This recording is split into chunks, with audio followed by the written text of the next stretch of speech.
Welcome to The Next Stage, a podcast that brings together the professionals who support seniors and their families through life's major transitions.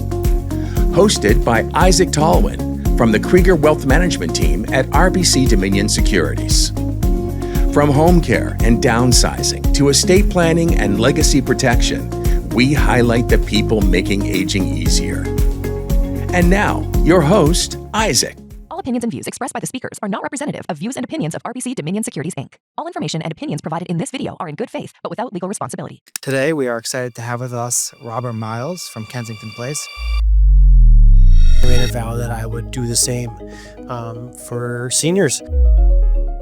So obviously, there are a lot of retirement living options in Toronto. What sets Kensington Place apart? So we want to let you know that your mom and dad will be cared for. I saw him walking out of the main lobby, and it was just the best feeling to see. People think that once you go into retirement living that everything kind of stops. Your life can start when you move into retirement living. Today, we are excited to have with us Robert Miles from Kensington Place. Robert, welcome to the podcast. Thank you, Isaac. So can you share with us your journey into the senior living industry? Yeah, absolutely. So my journey in the senior industry actually started off with my nana growing up as a little child. She showed me growing up what unconditional love was, being selfless was. And so when she had passed, I made a vow that I would do the same for seniors. And so after being in school, I took a role in a dementia ward. I worked 3 years. So after going back to school, I spent 10 years working as a recreational manager, and just recently I switched to a sales advisor at Kensington Place Retirement Residence. So what can you tell us about Kensington Place?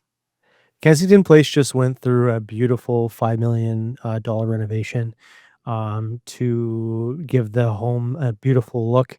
We are a kosher style home, and our renovation had a big emphasis on our assisted living floor. So we're able to help seniors as they age in place a little bit longer than what we would have been able to before. It's interesting that you mention your assisted living floor because a lot of our clients, when they're looking for a place to age in, they want a place that can accommodate all their needs. How did you come to add this assisted living floor, and what exactly do you offer? Yeah, great question.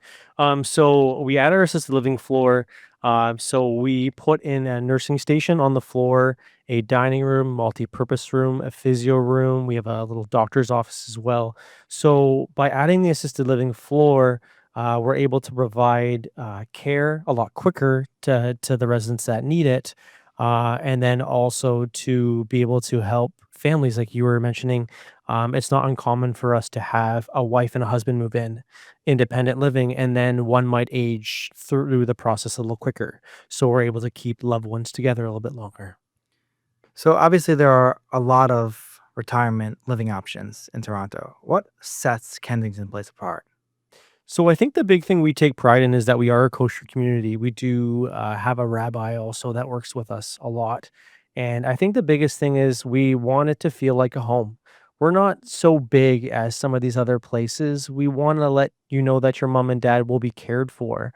They'll have that same staff member come see them every day, put a smile on their face. They can have good quality food every day. They can take part in any programs that they might want or need. And we go out in the community as well for trips, outings, and we spend a lot of time in the community with schools as well. So we really try to set ourselves apart by being more of a home and getting out there and staying integrated within the community. And I was recently at Kensington Place, and you guys underwent a major renovation. How would you describe the renovation and how it enhances the experience for residents? Yeah, I mean, the whole main floor got a complete revamp. Acoustically, we have a fireside lounge where we have live music once a week, and it just sounds incredible. The atmosphere is beautiful. Coffee bistro is loaded with fresh baked goods every day. Our dining room is big, bright, lit. So I think those are kind of the main things that really sets us apart. And our assisted living floor, even the comments that I get when I tour people is, wow, it's such a bright space. It's so light, all the staff are so friendly. So I think those are kind of a couple things that make our home really. That's incredible. So what other programs or activities you offer to residents? Yeah, so a great question. So we have multiple exercise programs every morning. Some are run by a physiotherapist. Some are run by a seated yoga instructor. We have artful enrichment programs where we do live painting. We learn about different artworks. We have a program called Masters Academy, where the residents select a topic and they go on an 8-week learning journey. So the one they're doing right now is Michelangelo, and they're learning about the life of Michelangelo. So we have programs like that. We go to the Promenade Mall. The residents go see movies in the theaters. And then also, Danielle, our rec girl, works a lot with the local schools, and we have kids coming in and doing programs with the residents. And I think to me, that's huge. Some of these residents might not have grandchildren or great grandchildren around. So by enabling them to come in, they get to have a piece of their life that might be missing. And I would imagine that that helps residents maintain their independence as well as their quality of life. Yeah, absolutely. I mean, by taking them out in the community, we're able to help them still go shopping if it's something that they may want to do. By offering a wide variety of programs, we're helping them to maintain their independence. And then by staying connected with community partnerships like you, coming into our home, you allow us to keep our residents connected to the outside community as well. And family members, they obviously play a crucial role in retirement living. How are they involved in Kensington Place? Yeah, great question. So we family members are integral, and so we have lots of Jewish high holidays that the families come in. They can take part in the meals and the holidays as well. We just had Passover, and we had a lot of families come and attend the meals. And so also their voices, they know their loved ones the best. And so they can provide us with a lot of integral information to make sure that we are the right place and we help mom and dad hit the ground running once they move in. I'm assuming when families come in for a tour, there are some common concerns that they may have. What do you do specifically to address those concerns? Yeah, it's a great question. So what I do is, once anyone comes in for a tour, I sit down with them and I try to gather as much information about mom or dad. If mom's there, then I'll ask mom the questions or dad the questions. But I really want to get a background of what their needs might be.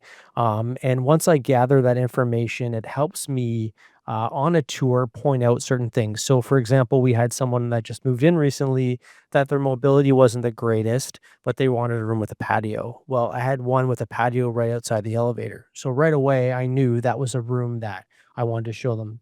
I sold them the room. But the other thing is care. Can we handle the care? So we have independent living, supported independent living, and assisted living all in one roof. So we're able to really help the families know that we can really take care of mom and dad as they age. So we have a lot of clients. They're not sure if they should move or they should age in place with PSW care. And a lot of times, PSW care can be harder than maybe moving to a retirement facility. Are there any examples you have of a resident that maybe was unsure of whether they should age in place, but then ended up moving to Kensington Place and had a major success? Yeah, so it's a little bit different, but we had a gentleman that came in last fall. He ended up getting a prosthetic leg, and so the hospital gave them the option of, you can go back home and have that care, or you can go into a community and try to see if they can help you. So he was told he'd never walk again. He came in, our care team worked with him and his family, and his goal was he wanted to walk out of Kensington Place.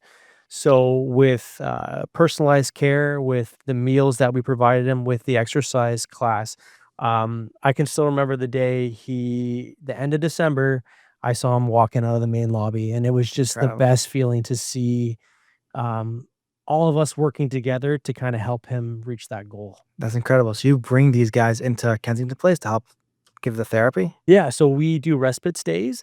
People with a knee operation or a hip operation, they come in, they can stay for a couple months, and we help them rehabilitate and get back up on their feet.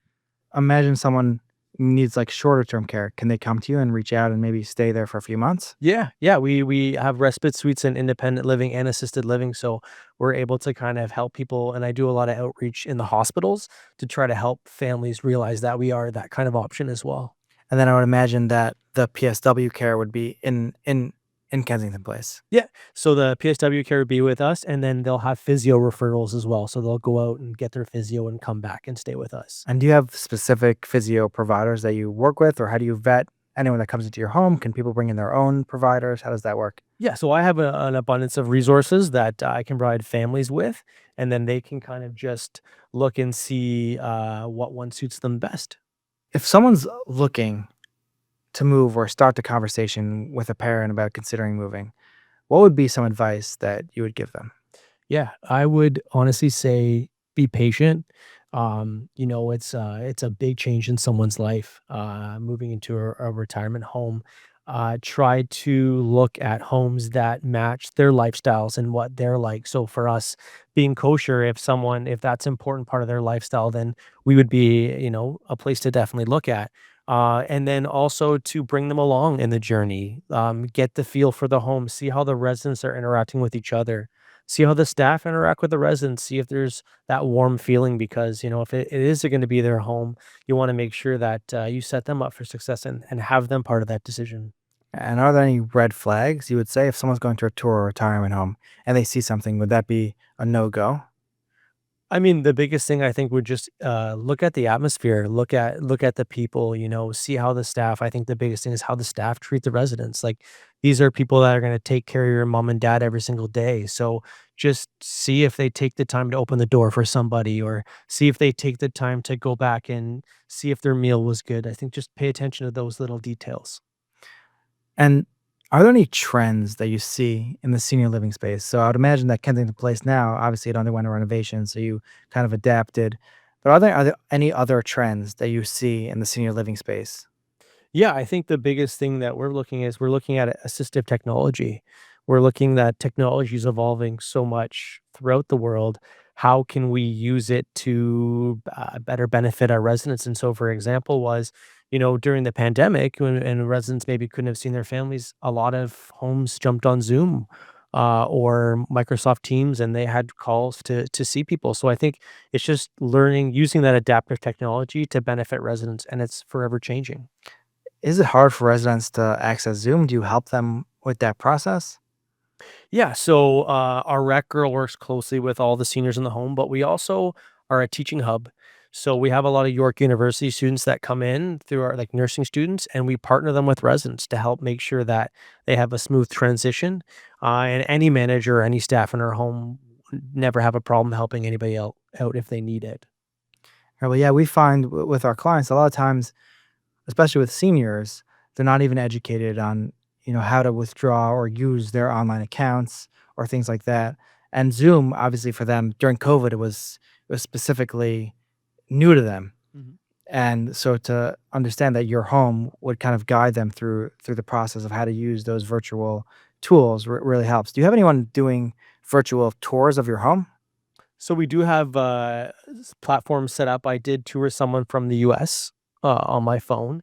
So we do have that capability and option as well. And then we also are just working on getting a filming done of our home now that it's renovated that I could send people and they could go through a virtual tour of our home. That's great. And what was that experience like for you, giving a virtual tour? Yeah, it was different. It was my first time doing it, but I mean, they love seeing the home, like getting pictures and then actually being able to walk through and ask questions. I think helped them a lot in their decision. So we're coming and created this podcast kind of from the financial aspect of it. Where do you see the role of financial planning when it comes to helping retirement residents? Yeah, I mean, you guys play a vital role financially to help guide families through the process of, uh, first of all, building up their finances throughout their life. And then when they need it to kind of look at it and pick it apart and see, how you can make it stretch, right? And so coming in and having conversations with families, coming in, having conversations with the residents, and just showing them that, you guys are there and you guys have supported them along the way is extremely vital. It'll take a lot of stress off them. Yeah, it's incredible to see for us when we have a retiree and they're kind of not sure about their finances. And then they walk through the process of a plan and they can see they can kind of afford the homes. In terms of your pricing, where would you place yourself? Yeah, that's a good question. So I know right now we have a promotion going on within our home, but we do marketing analyses. So I will go out and I'll go visit competitors and I'll go see what their pricing is, and we try to compete with other homes.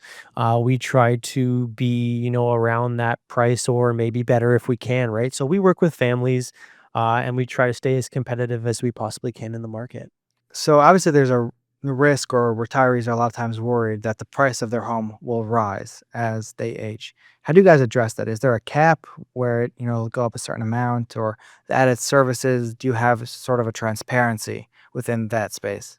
So I guess they'll when they sign a lease, they'll have kind of a set price, and then every year you get a slight increase, based on the government and stuff like that.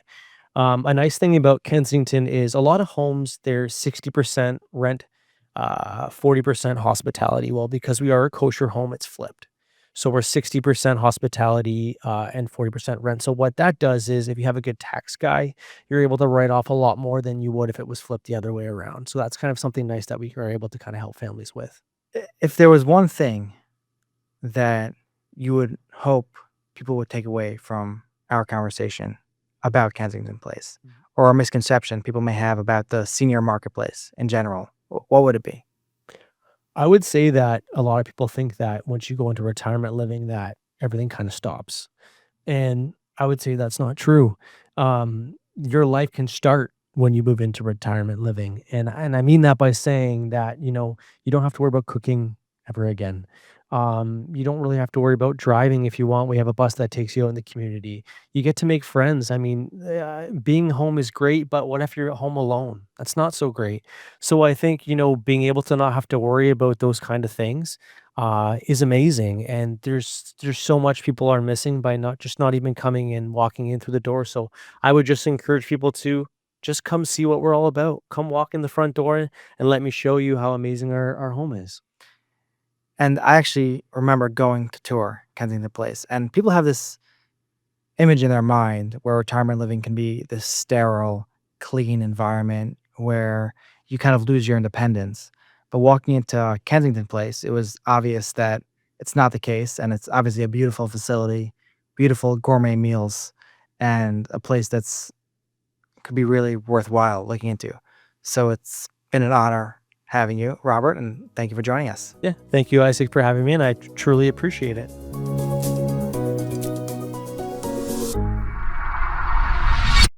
Thank you for listening to the Next Stage podcast.